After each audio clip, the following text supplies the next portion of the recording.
words, for sharing those words with us and starting us off in a good way. I'm going to first introduce our panelists here. I'm so honored to be here with them, and I'm looking forward to hearing them speak today.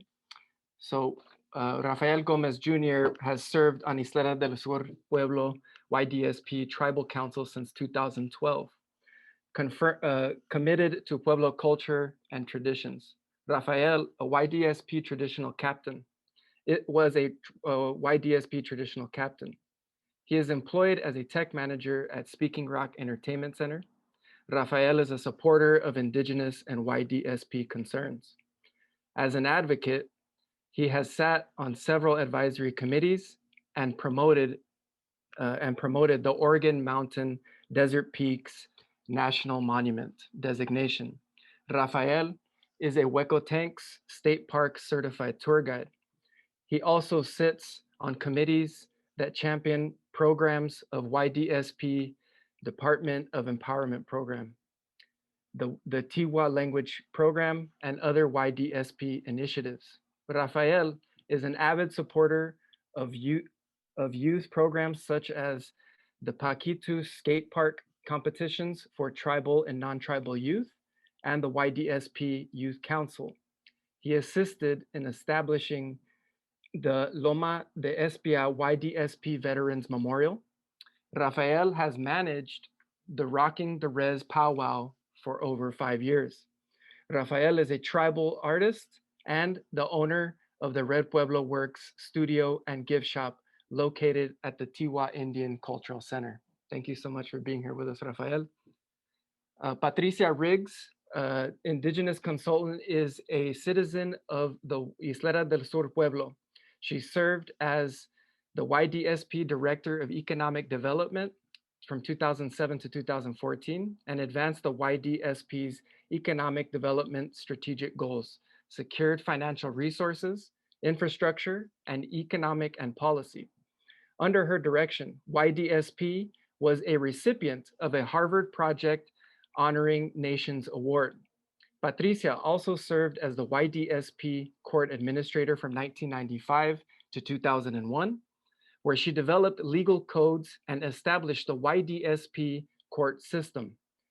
As an independent Indigenous consultant from 2002 to 2020, she advised multiple Native nations and assisted organizations such as the Native Nations Institute, Harvard Project on American Indian Economic Development, Tribal Law and Policy Institute, and the National Progress for American Indians. Patricia is dedicated to the sacred connection of the Tiwa people to land and ceremony. She is an ardent participant in Tiwa traditional doings and the cultural life of the pueblo. Thank you so much for being with us, Patricia. Alex Mares is of both Dene and Mexican American descent, both in El Paso and raised throughout the Southwest.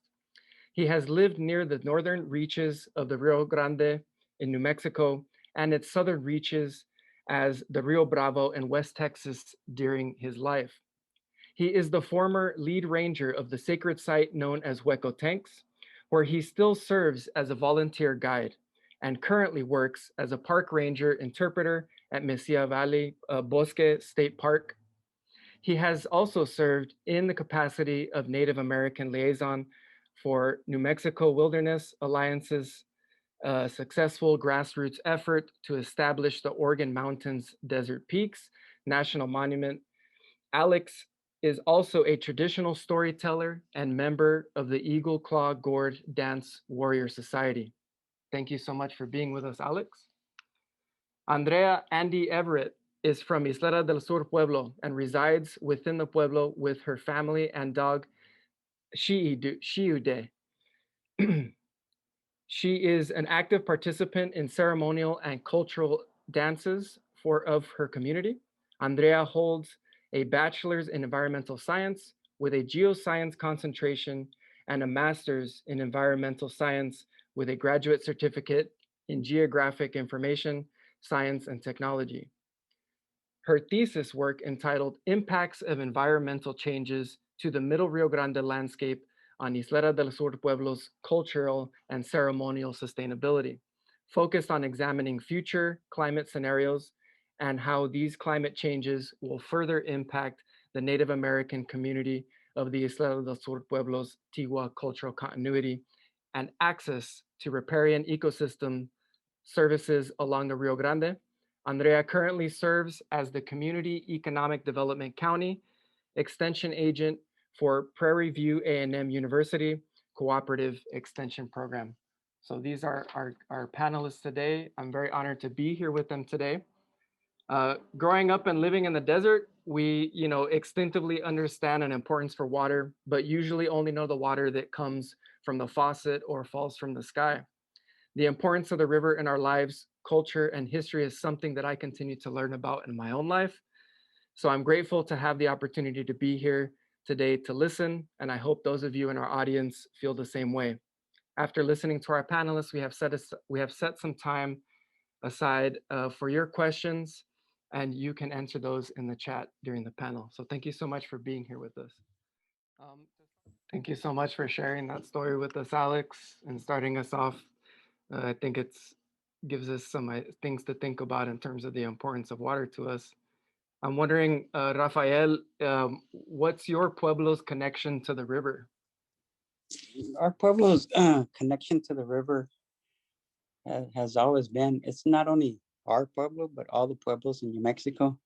Every pueblo has a deep connection to the river. For us, when we first moved to this area of Isleta, almost 300 more years ago, I mean, the river was what provided water to water our fields.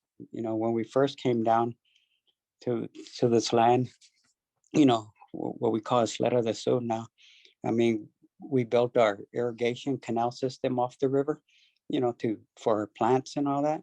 So the river has, a very deep connection to us because that water provided, not only water for us to drink, but also provided water for our fields to feed us, you know.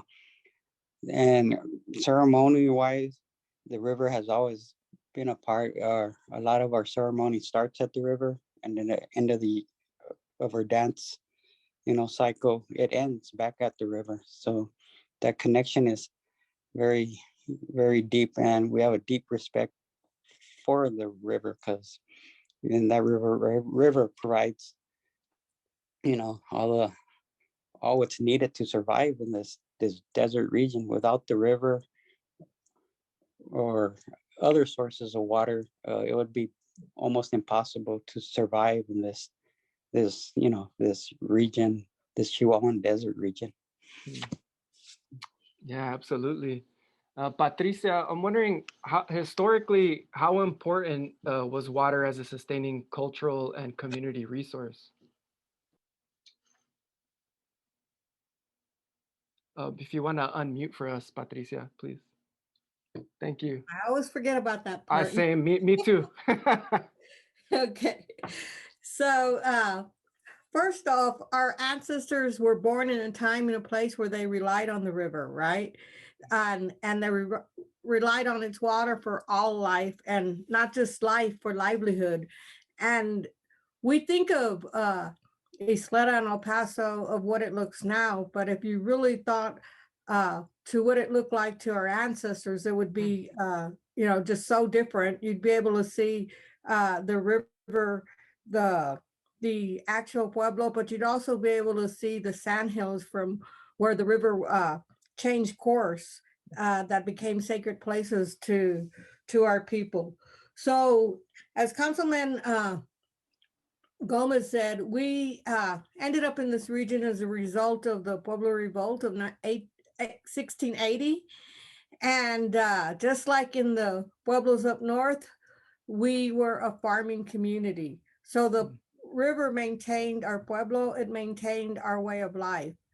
So our culture and our ceremonies are based on the gifts from the river and the life sustaining resources that the river gives.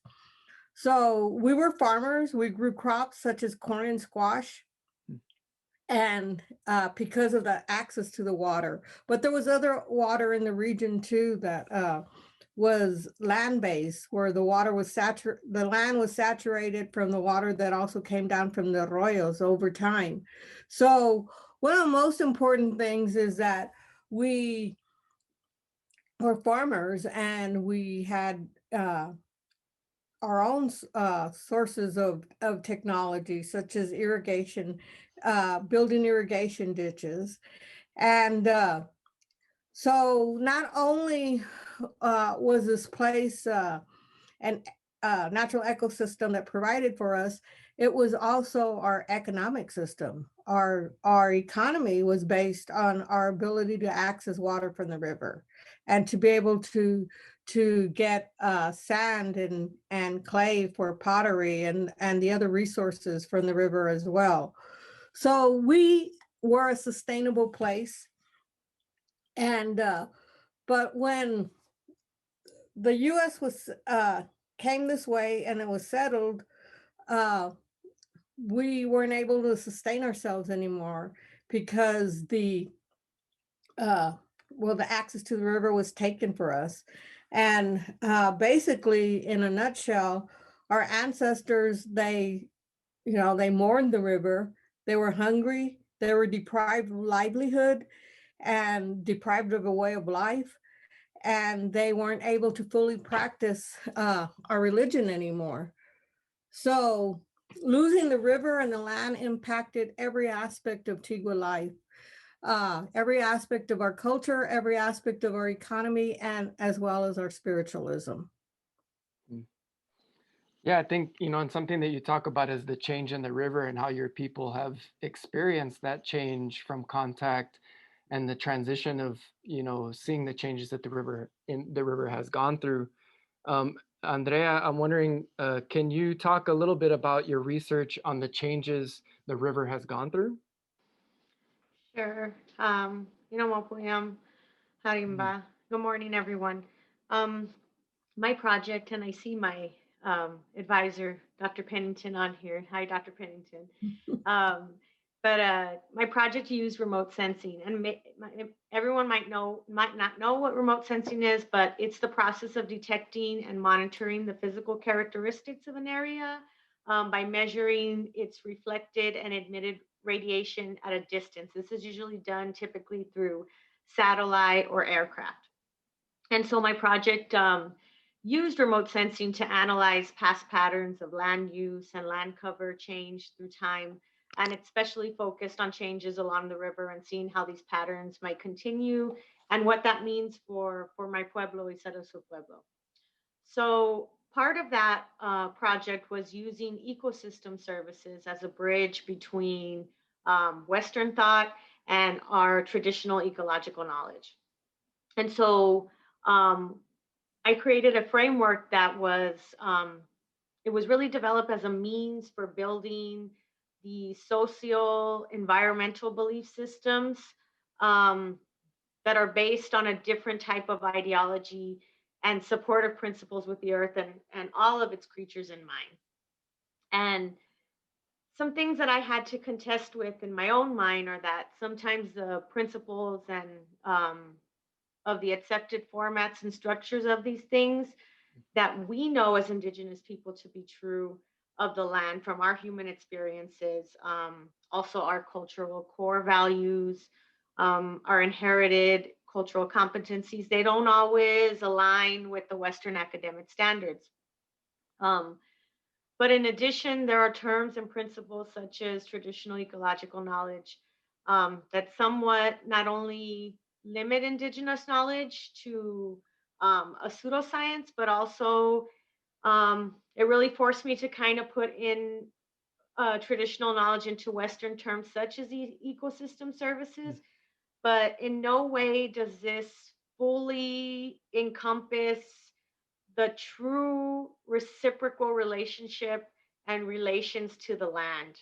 Um, but in the end, you really do the best that you can in the spaces that not necessarily are structured for your core beliefs. And we're not always created with those values in mind for you to be present in some of these spaces. But the land use land cover change analysis really revealed a significant human induced influence on the landscape. I used 10-year decadence of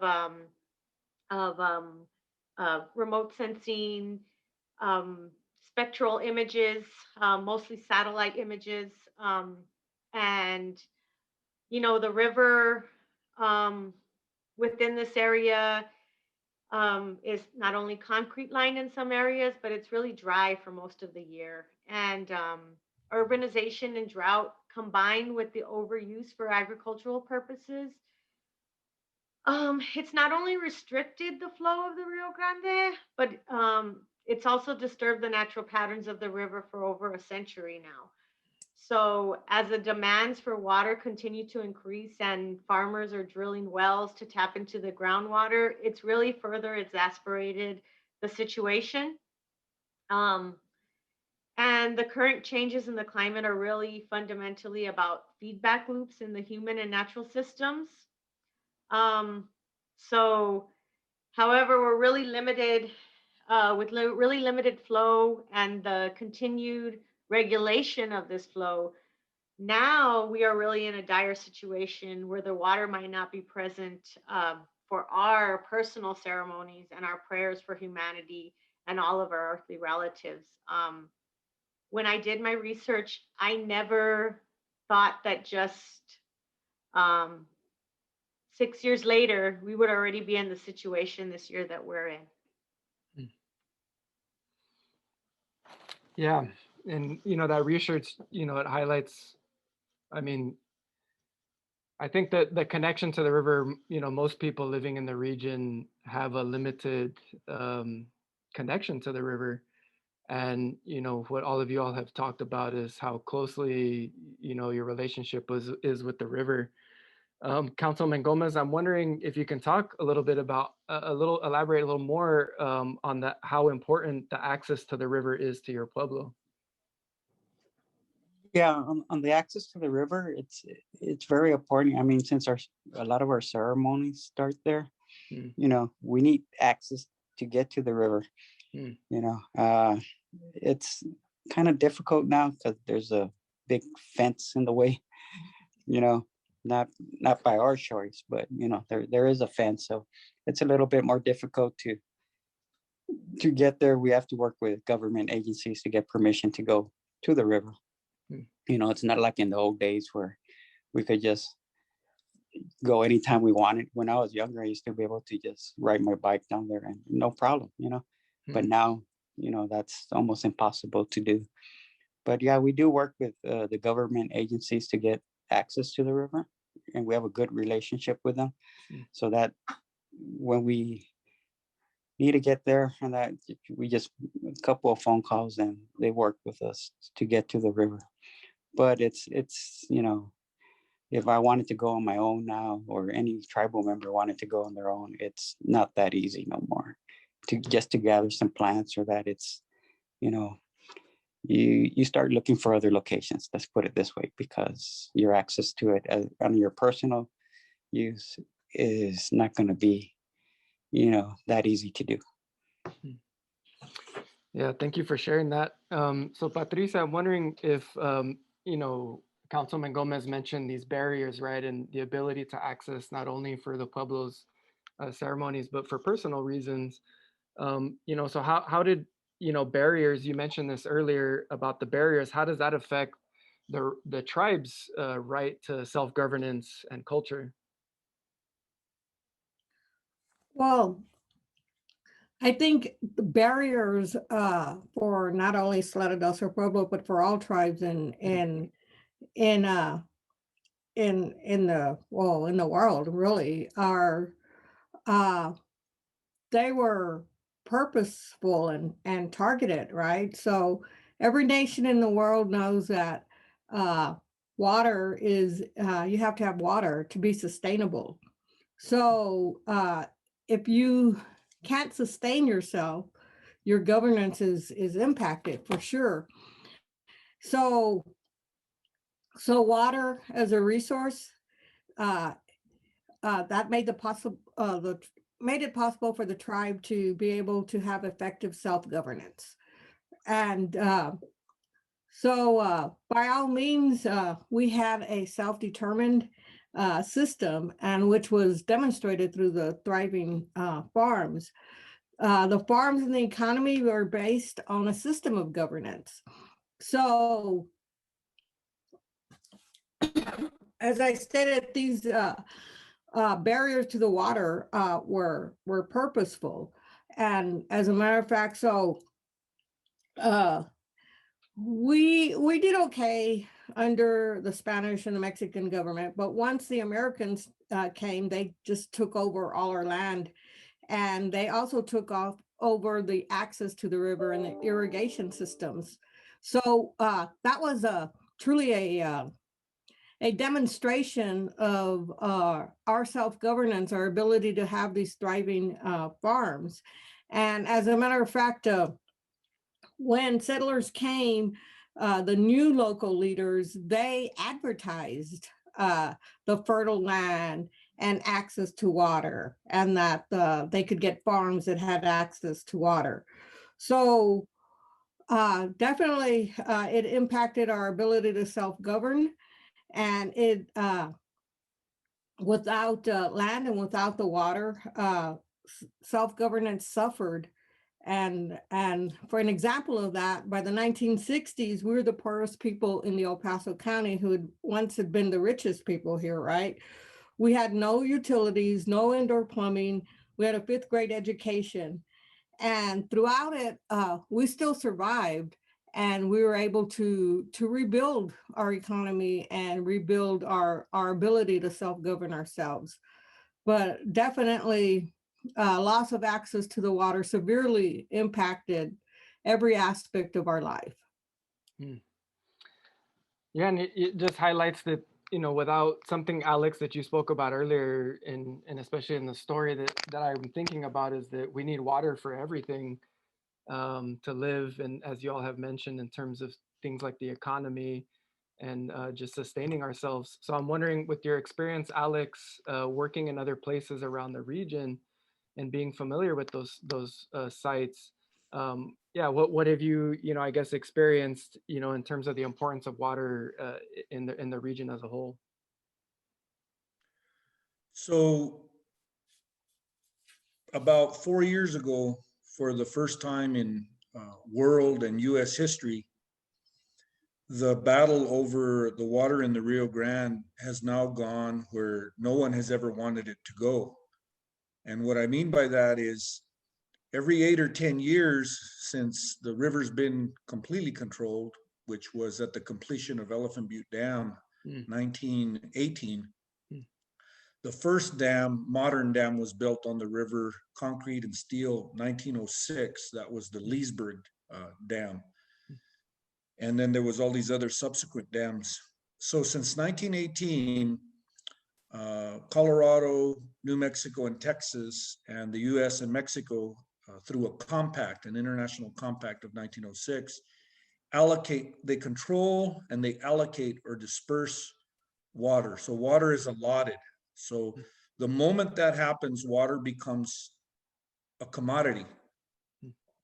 Okay, it becomes an inanimate object, 180 degrees opposite from native people's animate object. Okay, it goes from being a living thing to a dead object. And governments and people can allocate, determine, define things, you know, in our mind and in our world, but Mother Nature and Mother Earth and the water, they have their own way of thinking. They come to their own determinations, whether we like it or not. So about every 8 or 10 years, these governments could sue each other over water or water rights, or they could meet behind closed doors with the lawyers and reach compromises or buy each other's water rights. The one thing that nobody ever wanted was for it to go all the way to the Supreme Court, because once it goes all the way to the US Supreme Court, there's no more litigating. There's no more appealing. It's a final rule.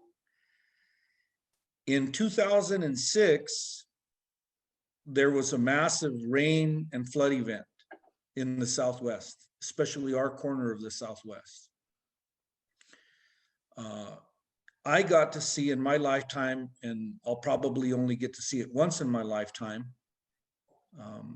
My mother got to see it twice in her lifetime, in the 1950s, and then she saw it again in 2006.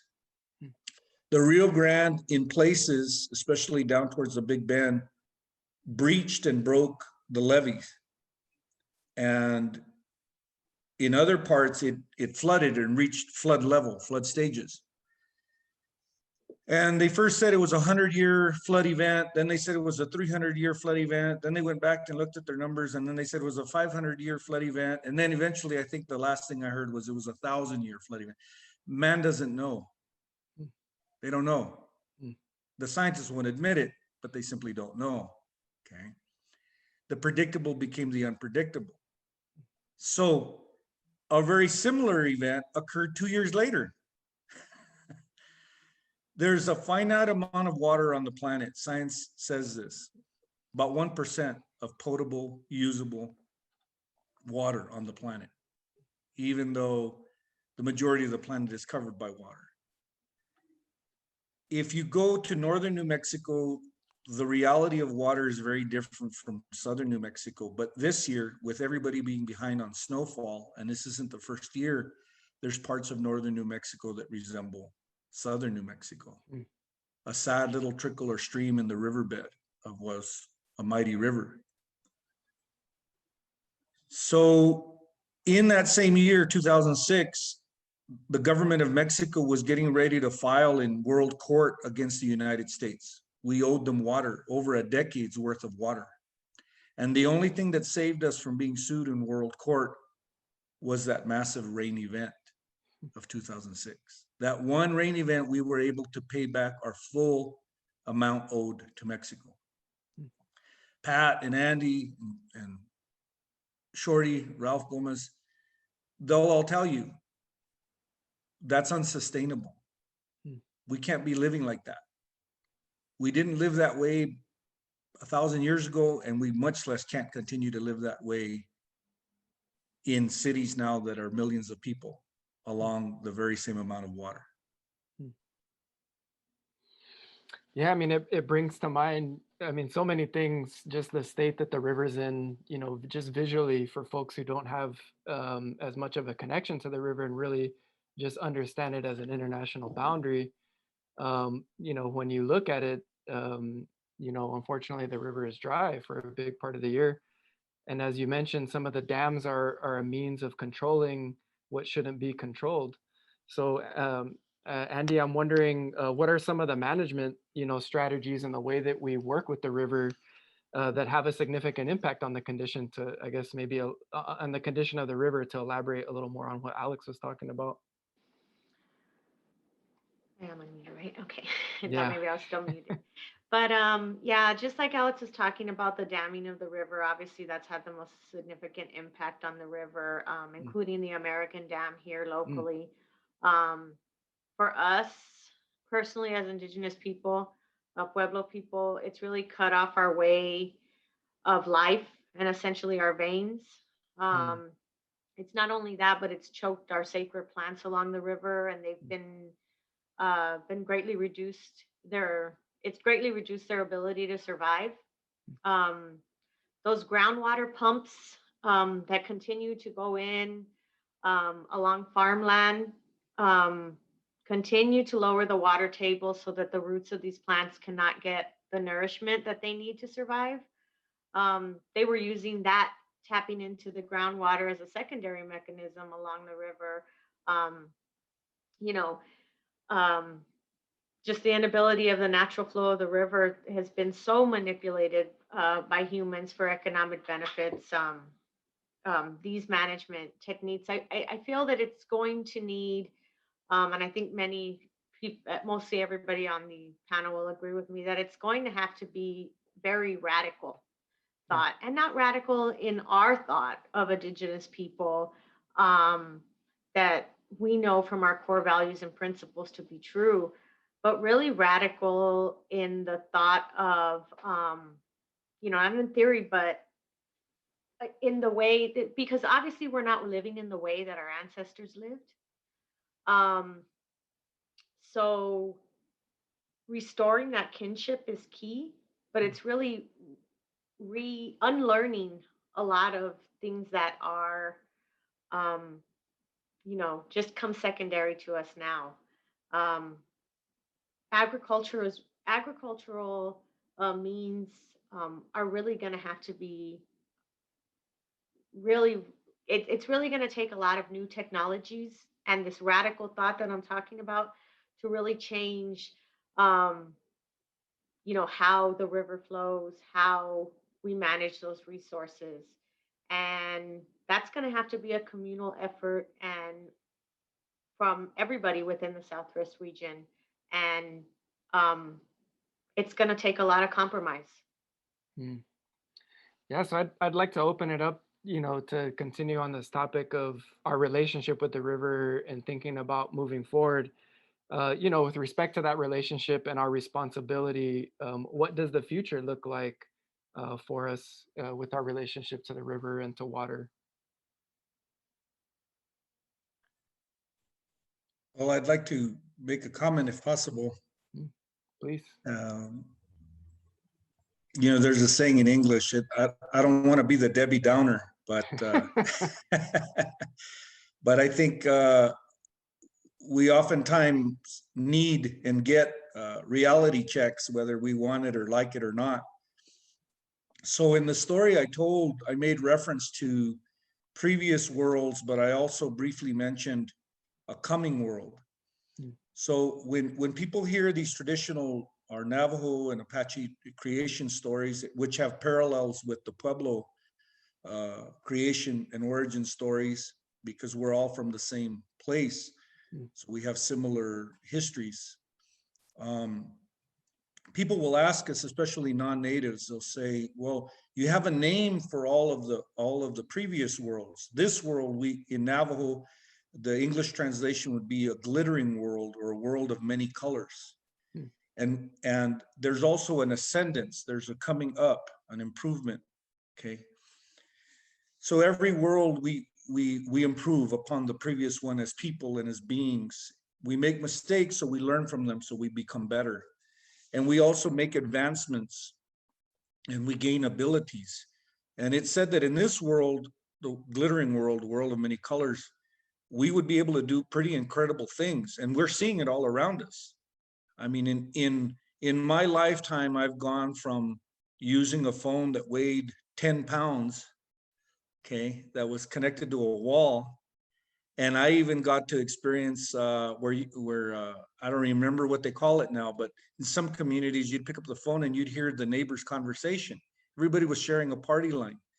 To the young people now carrying around these $1,500 highly sophisticated electronics in their back pocket that's communicating through satellites in space and through the air. So we're doing some pretty incredible things. However, it's said that when they ask us, well, what's the name for the next world? We don't have a name for the next world. And they say, well, why not if you have a name for all the previous worlds? Because it hasn't happened yet. We have a name for the previous ones because they've happened, they've come to pass.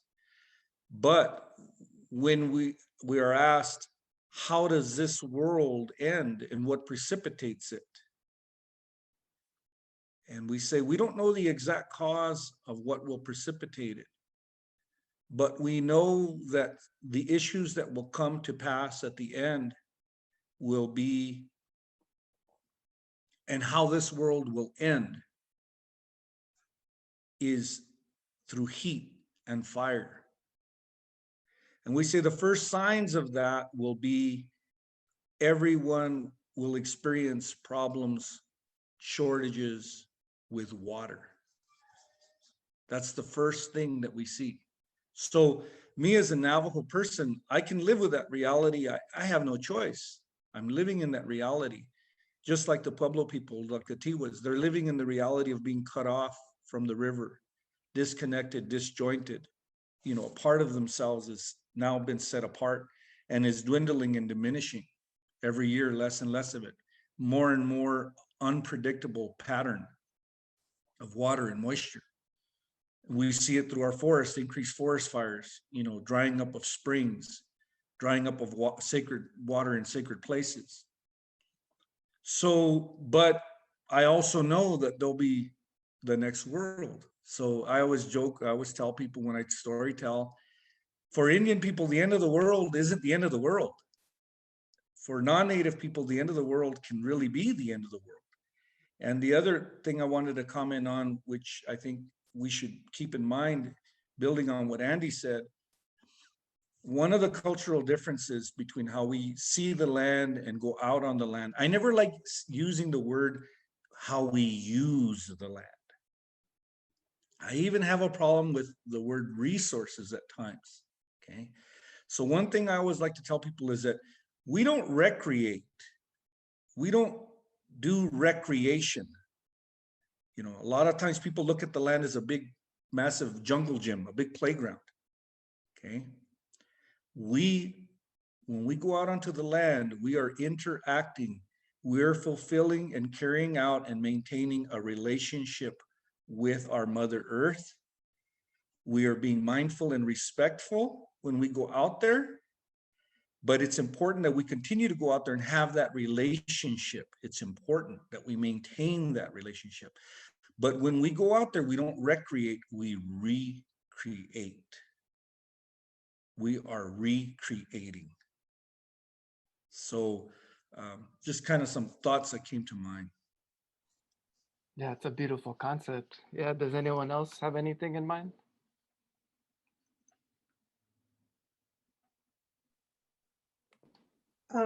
I'll say something.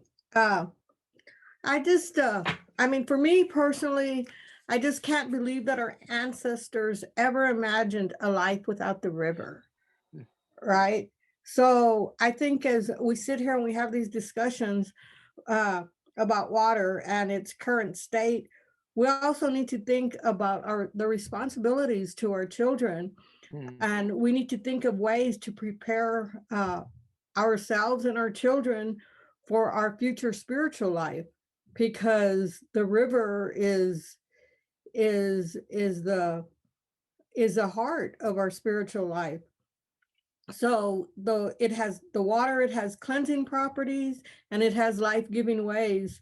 So it's critical to our Pueblo's heritage, but the river and water are also critical to the entire world, and how we treat it really we can foresee our future in how we treat the river.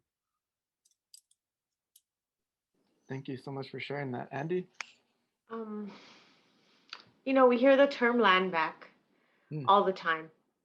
And, you know, there's a group up in New Mexico called the Pueblo Action Alliance. And something that they say is that we can, especially for tribes within the Southwest region, is that we cannot have land back without water back. So I would actually like to read the Water Back Manifesto from the Pueblo Action Alliance. So this manifesto declares the Pueblo indigenous perspective of how our water should be managed now and in the future. So within the Pueblo perspective, rivers are viewed as mothers and women are the keepers of water. Waterways are spiritually governed by our mothers and have provided sustenance for what grows on the land. The resurgence of indigenous feminist water management strategies is the only way to protect our water resources and ensure clean water for the future. Reclamation for unsettled indigenous water claims and rights, being that water is governed by the 19th century US water policies delivered and stored by 20th century infrastructure in the 21st century. Water has to be managed in revolutionary spaces to ensure radical thinking for water management and water systems as it changes within the realms of radical change or during indigenous resistance movements.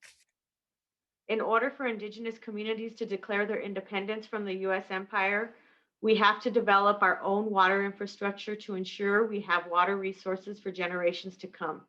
We must look for solutions to sever our dependence from federal assistance that infringe on our tribal sovereignty and self-determination.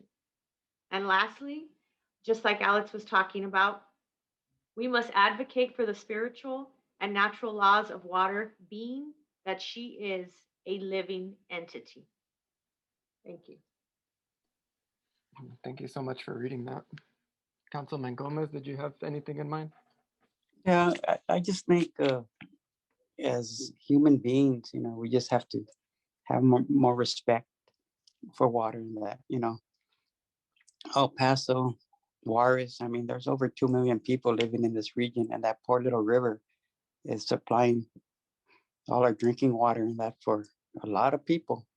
So I think, El Paso, Juarez, surrounding communities, we just have to have better respect for the river, and we better start coming up with better solutions and that on water, that, or 'cause once that river dries up, and that our way of life in this area is going to change drastically. So I mean, we either start working on it now or face the consequences later on, I think.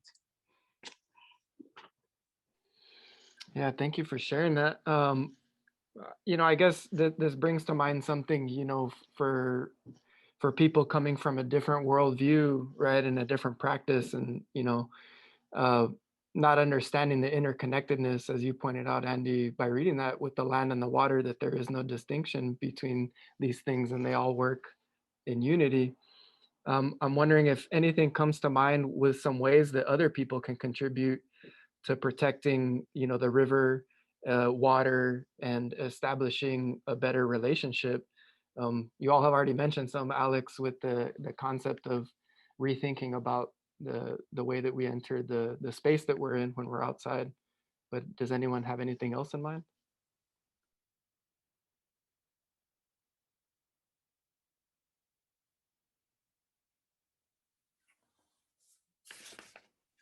I think it's really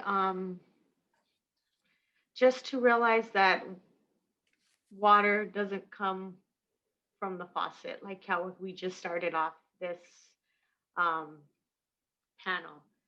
Um, and the only way that you're really going to know that is if you're actually setting foot on the land. Our children, they want to stay inside, play video games. I think that obviously the pandemic hasn't um, completely helped with that. Although in my family, we've done um, we've we've been out on the land quite a bit. With friends like Alex and family, really trying to establish that relationship. But I feel that if people aren't on the land and aren't experience the land, being cognizant of what it is to have relationship with the land, to sit in silence with the land, um, then you probably will never understand that. And I don't pretend to understand all of that myself, since I live, you know, um, in this world now. And I don't always get to be on the land, but I know that the more that I recreate and reestablish my connections with the land, the more that I understand that connection to water.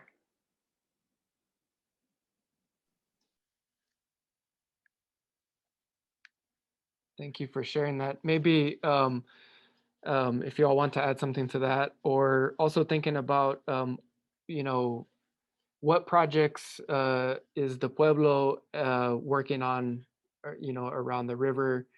Um, Maybe sharing some of that work that's being done.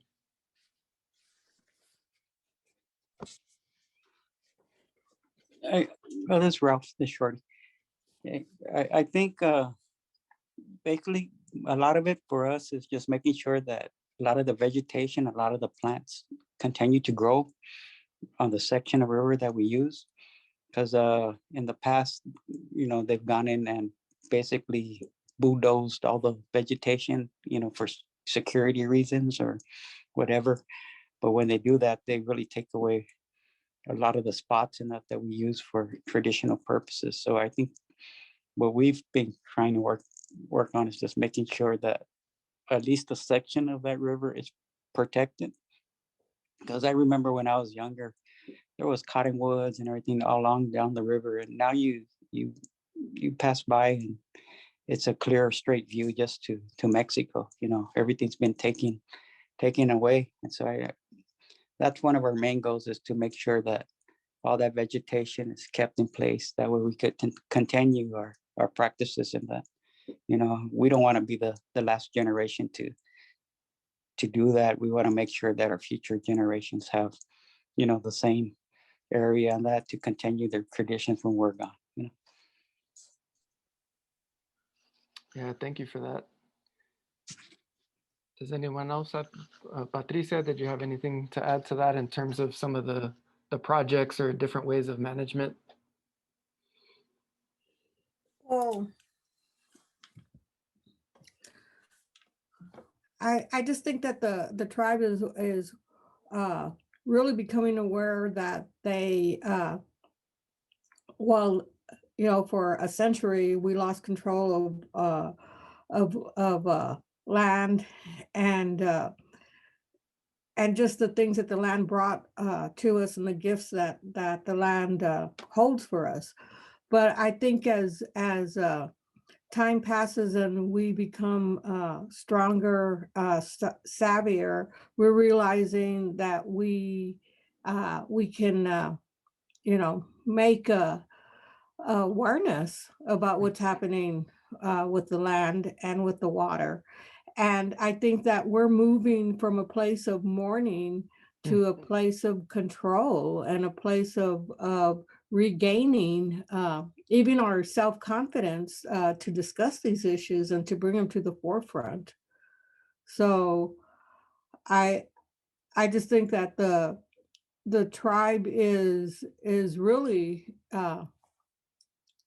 being, in a lot of ways, reborn, and knowing what they have to bring to the table. And you know, where years before our voice was suppressed, and now we know that our voice was always there, and that we can discuss these issues. Yeah, thank you for sharing that. I know it takes a lot of energy and courage to speak about these issues, especially in spaces like this. You know, with that being said, you know, before we get to some questions from the audience, Alex, I'm wondering if there's anything else you'd like to share with us. You had mentioned maybe sharing another story. I'm not sure if you have anything in mind. Sure. Couple of things to add to what Andy and Shorty and Pat have mentioned.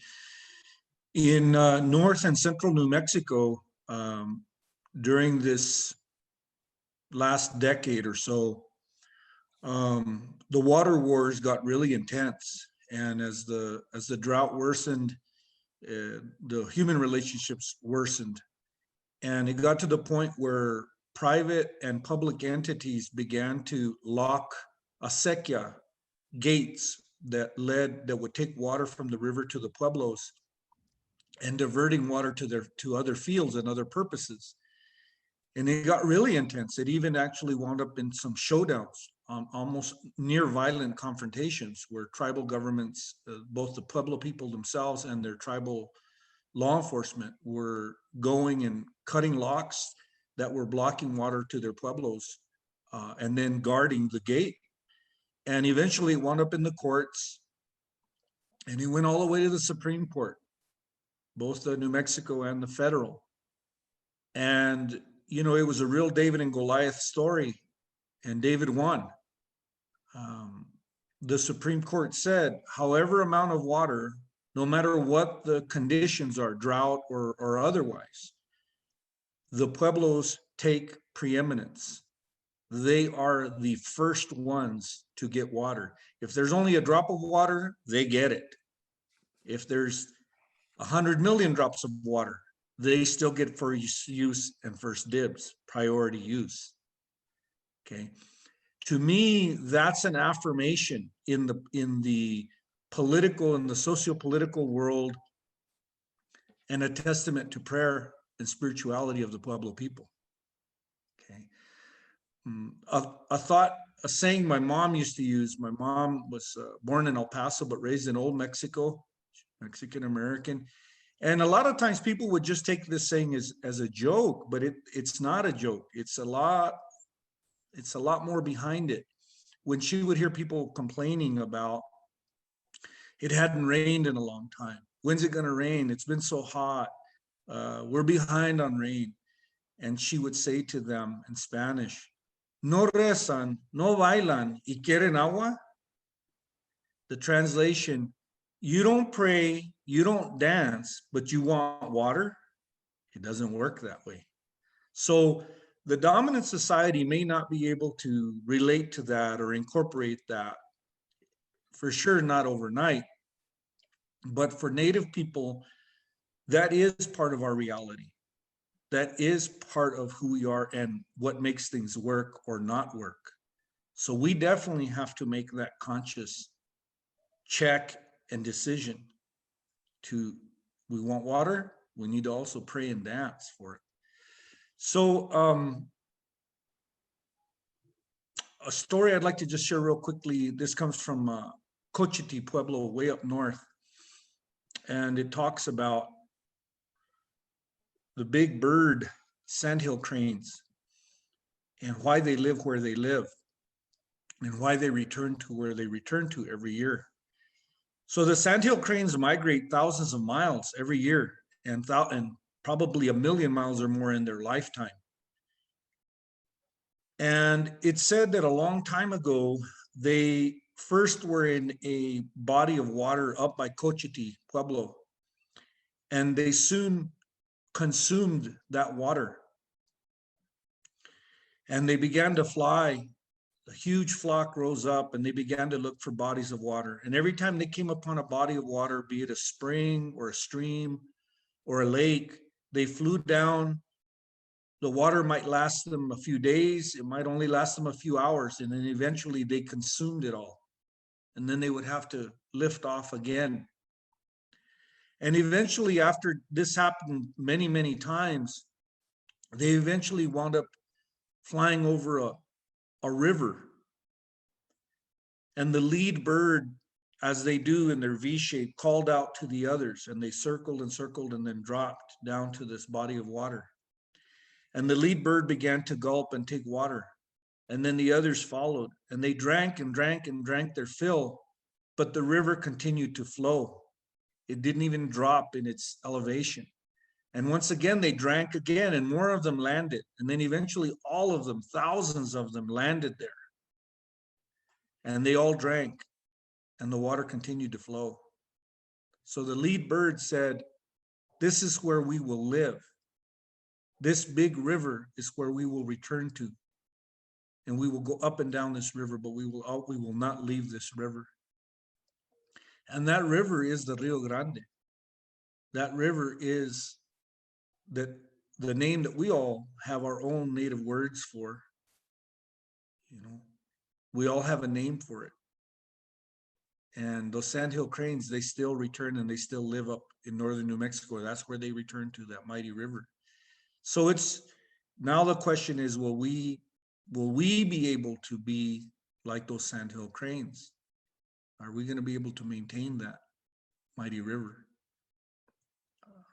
That was the story I had for you. Thank you so much for sharing that. It touches my ears and my heart. I hope it does for the others in the audience.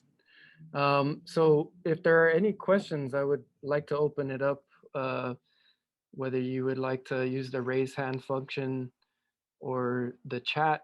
We would like to hear from you. I see there's one raised hand right now. This is Judith Rios.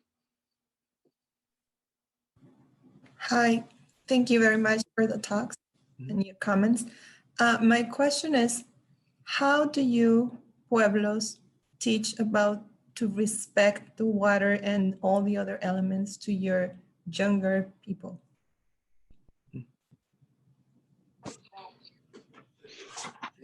I guess I'll go to, can you hear me? This is Ralph. Yes. I think with our Pueblo, we teach our kids very young through We have a lot of ceremony dances that we do throughout the year, you know, and we take them out to places that are sacred. We take them out to Hueco tanks. We take them out to the river. We take them out to the desert, you know. So they're taught at a very young age to start respecting, you know, not only the river, but to respect your elders, to respect your culture, and to be proud to be Tiwa, to be proud to be, you know, a Native American. So it's all something what's taught young, and it just continues throughout your life. I mean, it's just part of the Pueblo. That's the way we were brought up, and everybody knows their part in the Pueblo, and everybody does what needs to be done to keep our culture alive. Thank you so much for sharing that. Are there any other questions in the room? Go ahead. Yeah.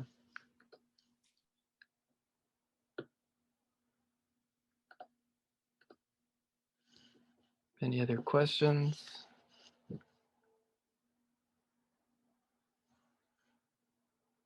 I think we're all just thinking, being mindful. Go ahead, Alex. I don't know if this would be the good time or if I'm jumping your Go, you go, you lead. So Shorty brought up Hueco tanks, and you know, I think one thing that non-native people can kind of try to do, and in beginning it, you once you've set foot on that path, then you started that voyage, you've started that path, and you started that walk or that hike. I think one of the problems with modern times in Western culture is that everything's compartmentalized. Everything's divided and separate, and its own little cubby. And that works great in our mind and in our charts and in our data logs and in our books, but that's not a reflection of the universe. It's an unrealistic way of looking at things. If all of us simply, when we look at a mountain, we look at the Franklins or we look at Hueco tanks, and we say, you know what, every mineral that's in that mountain is in my body. That's a scientific fact. Every mineral that's out in different objects in space, I have in my body. Nearly every metal that's found on planet Earth is found in some amount in each of our bodies. So when we as Native people say, we are the earth is us, you know, that's not just a cute, pretty philosophical saying. That's a scientific, biological, physical fact. So a place like Hueco tanks, the Pueblos, all of the Pueblos and Navajos and even the Apaches, we have stories where we talk about places that are visited by different sacred beings and historical and primordial beings in our stories. And there's a place or places that come up a lot. When we translate them into English, they're translated as the House of Mists or Mist, the House of Dew, D-E-W, the House of Rain or Rain House. And they're places that are visited by different characters in our stories. Now, I never use the term myth. I always tell people, non-native people or people of Western culture, you have myths. We don't have myths. We have stories. Okay. And here's the difference. Myth implies it never happened. It's not real. It's made up. Stories imply we're retelling something that happened. It's real. So none of the stories that I've shared are unreal or myths. So a place like Hueco tanks, you can go there at times and you will see the House of Mist. You will see the House of Dew. You will see the House of Fog. You will see the House of Rain. I lived there for 10 years with my family. By living there, I got to see many of the same things that prehistoric people got to see by living there. I saw it rain, and because the rock surface temperature was one temperature and the air temperature was a different temperature, when it rained, the rocks were steaming. There was mist and steam coming up off the rocks. There were rain events in the summer that overnight we would get 4 inches of rain. That's a lot of rain, no matter where you live. And low areas that had dry, cracked open clay and cracks in the earth 2 feet deep that hadn't seen moisture in 6 or 9 months were covered in 9 feet of water with one rain event. So when we go to places like that, that have that ability, that have that power, that's what gives it sacredness. It's not so much what we have done there, it's what is occurring there. It's its own innate ability and function and power that drew us there. And then our building a relationship or connection with that place and with that reality and seeing those things and appreciating those things and then interacting with that added our human layer of sacredness. So for the average El Pasoan that moved here, maybe, or was born here, you know, by simply when we look at these places, by saying what is there is in me. There's water there, there's water in me. There's minerals there, there's minerals in me. The same minerals. There's metals there, those metals are in me. And they're finite. They're finite amounts. They know exactly how much there's water is on the earth, how much potable water. And a lot of times people will say, well, there's no value to this knowledge. There's no value to this knowledge or information. Well, I find it really funny that billions of dollars are being spent in a space program. And what's the number one thing that those guys are looking for with their automated electronic Jeeps and four-wheel drive little vehicles and hoping to land? What's the number one thing they're looking for? Evidence of life. And the first thing they're looking for any hope or evidence of life is there water? Was there water? It might be in the form of ice, but it's water. So I think sometimes we have to flip the telescope around or the binoculars. You know, it's valuable to look out there in the universe. We're still part of that universe. But sometimes we have to look inward or closer to home, to places like the mountains or Hueco Tanks or the river, and see that and take a good close look at that first. I think a lot of times it's out of sight, out of mind. We don't see the river. It's like Shorty and the Pueblo people were saying, Pat was saying, the river's not visible to us anymore, the average person. If you don't see that every day, it's easy to not think about it. You know, you talk to people that have left El Paso, born and raised in El Paso, what's a common theme you hear? I miss the mountains. I got used to seeing the mountains, because whether you're driving to the mall or you're driving to Fort Bliss or you're going to go get gas or you're driving out, there's a mountain. There's a mountain. But if you don't see it, you don't think about it. Some hopeful things that are occurring all up and down the river in New Mexico, including where I work at Mesilla Valley Bosque. There are plans, there are agreements being reached, there are sketches, drawing boards being done of how to divert water from the river back to create or recreate natural areas, riparian corridors, wetlands. And we're seeing successes with this. You know, so there is hope. There is hope, and we're seeing it and we're doing it. But we have to first make that decision individually and collectively, as people, as entities, as agencies. There are still plants that grow There's plants that grow where I work, Mesilla Valley Bosque, that you won't find outside of that place. That's powerful. It's part of its living history, but we have to look at the whole system, because if we're only saving parts of it or compartmentalizing, I don't think that's sustainable. You know, and I think that's where Andy's talking about radical, and I think that's where Pat is talking about the big picture. Is it's got to be a big picture thing, not just little pieces.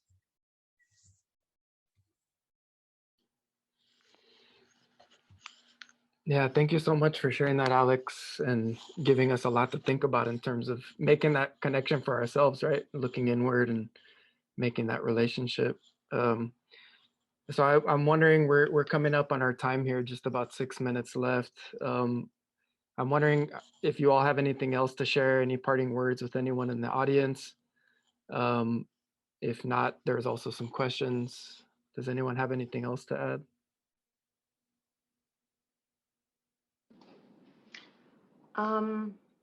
Just to answer a little bit of that question really briefly, Sure. that I see from Carrie, is that I think if there's room for dialogue, it starts off with understanding that water is a living entity. If that's not respected from the onset, then I'm not sure where the room for dialogue is, because I feel like that's an unnegotiable item or influence for the dialogue. Other actions that could take place. And then also the other thing is to, you know, I feel in the mindset of, and even through the whole pandemic, is that for me and my core values and my Pueblo core values, it's always people over profits. And the way that water has just been so commodified and not respected, the dominant culture does not ask for consent from water, any of these things. So any technology that is born from, you know, trying to manage water in a better way has to have that framework in mind, for myself, in my opinion. Actions to try and affect change. I really think it's, for us in our future, is that we need to cultivate more restoration projects. Those are some of the recommendations that I made within my thesis paper. And for us to manage and co-manage areas along the Rio Grande. I don't think that we're completely fulfilling that in the way that we need to. I think that it's very dire, and I think that it needs to be pushed forward much more. We need to exercise our authority a little more to make sure that that happens, and just continue to restore that kinship with the land, and without apologies. You know, land back and water back, no apologies. Thank you. Does anything else have anything final to add here before we close out the panel?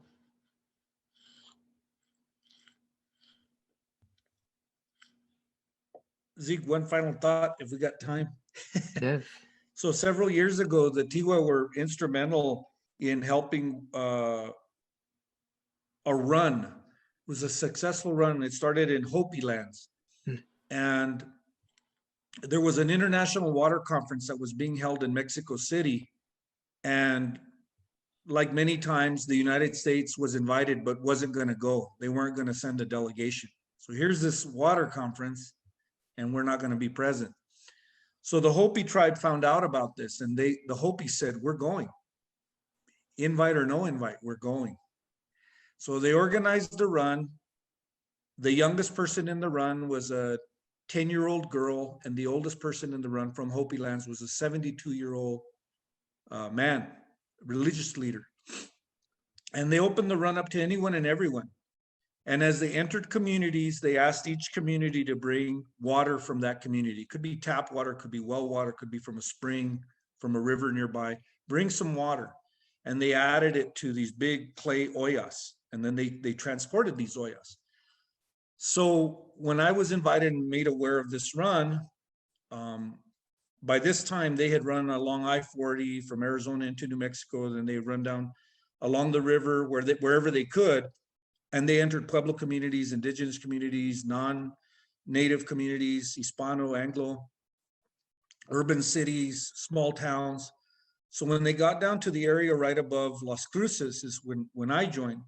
And so I ran as much as I could with them, and it was in a relay fashion. And they handed these painted gourds, and the symbols on the gourds were meaningful and had to do with water as well.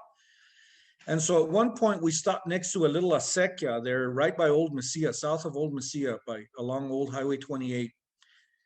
And there was water in the acequia, and the 72-year-old Hopi man instructed two of the little kids, a boy and a girl. He said, go over to the acequia, by the acequia, and one of you guys grab some dirt from one area and one of you grab dirt from another little area. So one of them happened to grab what had a lot of clay in it, dry clay. And the other one happened to grab what was like a sand. And he told them, try to make a little ball with what you got. And so they tried this, and the dirt wouldn't hold, and of course, especially the sand. So then he told them, mix equal parts of what you have and what you have. So the little boy and the little girl mixed the equal parts, and he goes, and hold it in your hand, cup your hand and hold it like in a little ball, and try not to let any dirt fall out. He goes, now go dip your hands, both your hands clutched together, into the water in the acequia. And so they did. He goes, don't let anything fall out. He goes, now try to, so they went and they did that, and then he goes, now try to cup and make a little ball. And it took them a few minutes. They were doing this motion, and before you knew it, they both produced a perfect small sphere, perfectly round sphere of clay and sand and water. And he told them, this is not a complex, complicated thing. This is very simple. He said, this is the power of water. Water can bring things and people that normally would not be side by side or together. It draws them. It pulls them to its shores or into it. And everything that is in this environment has to come to the water at some time, day, evening, morning, or live by it. He goes, that's the power of water. And it was a simple thing, but it was a powerful thing that he did. And I always think of that story, and I always think of that and try to relay that to people, that there is science in this. There is complicated complexities to this, but there's also some very basic, simple things involved here that are among the most powerful with them. So thank you, Zeke, for moderating this and for your graphics and your artwork. And thank Pat and Shorty and Andy for helping put this together, and thank Paola for inviting us and welcoming us and including us. And thank you for all the people that attended and heard and watched all of this. And do your small part, because it's all those raindrops in the big storm. You don't have a big storm unless you've got individual raindrops, and everybody's got to behave as that individual raindrop. So whether it's saving or conserving water, whether it's not wasting water, whether it's planting native desert landscape in your yard, whatever it is that you do to contribute to it, do it. Thank you so much, Alex. Okay, so thank you all so much for being here. I know that I have a lot to think about. Thank you so much for sharing your time with us this morning. We're thankful to the committee there at UTEP for making this space for us and helping us hold this space. And I just want to thank our panelists for sharing their insight and their experience and giving us a lot of things to move about as we move forward. So thank you all so much for being here. Andy, Councilman Rafael, and then Alex and Patricia, thank you so much for being. Erko. Yeah, thank you all again. It's a deep honor to host you, to have you here. I feel deeply personally honored that you accepted my invitation to be here. So thank you from me personally and from the We Are Water and One Water Cluster. To our audience, thank you so much for helping us kick off so wonderfully this beautiful week of events. I know Carrie will be sharing the website again in the chat for you to check out other events. And again, thank you. We hope that this is a seed that we're planting to continue to grow and continue to learn from Indigenous people and from the Pueblos to be able to do this momentum, like big task of restoring our water and our relationship to land and to the environment. So thank you all. Have a beautiful, beautiful rest of the day. Bye. Welcome. Yeah, thank you. Bye-bye.